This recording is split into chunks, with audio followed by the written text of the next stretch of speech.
I'll say this. So there's a big difference between education businesses and entertainment businesses. Totally different monsters. The benefit of education is that there's a gazillion ways to monetize it. The downside is it's much harder to grow education because it's more niched, it's hard to go broad. Entertainment's the exact opposite. It's like so easy to get views, everything's viral, tons of subscribers, ton of awareness, but it's really thin, right? And so if you look at the best people who monetize the large entertainment audiences, like taking to its natural extreme, it's the Mr. Beast, Logan Paul plays. So then it's looking at, like if you look at, I'm sure you know Dos Osos with Bert and Tom Segura. There's a reason that, then there's Bodega Cat with Moral and Mark Normand. Like they usually go the booze thing because it marries naturally with comedy. And so it's typically some sort of commoditized consumable that the highest percentage of your audience consumes.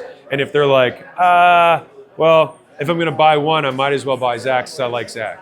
I would definitely lean towards some sort of consumable.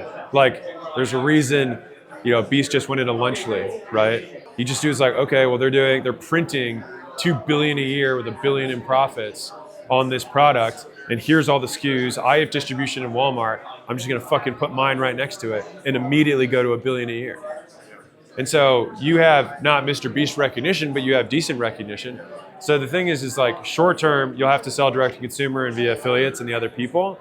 So that's where like the tag team is useful. I would structure a C Corp and then give shares. I'd say like put a 10% pool or something in, and then give shares to other creators so they get commissions and some stock.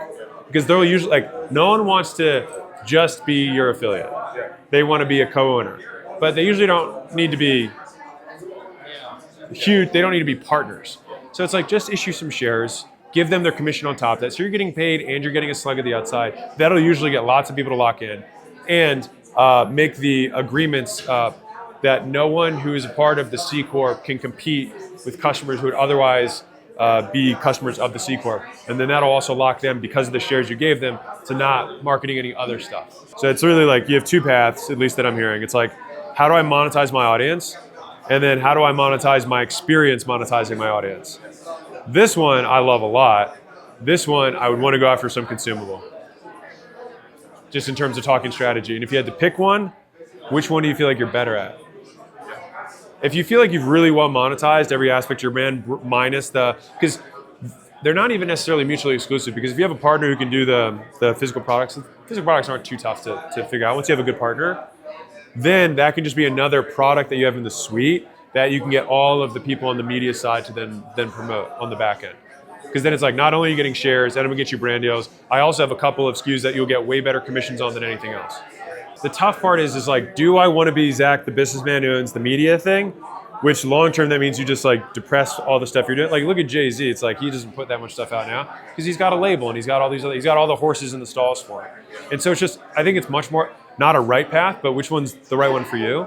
Which is like, do you love being a creator? You want to do this forever? In which case, be an artist, dude. Just go do your art.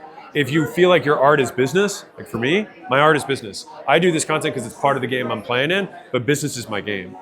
So that's where I'd be like, well, I want to just get into being the media mogul.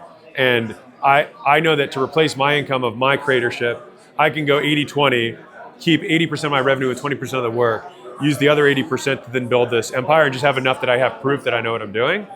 And that might be enough. If that's the life, if you look at what my daily activities are, if I like that better, then that's how I pursue it. But if you like making, then make. The biggest regret I have in my life is that I have one life.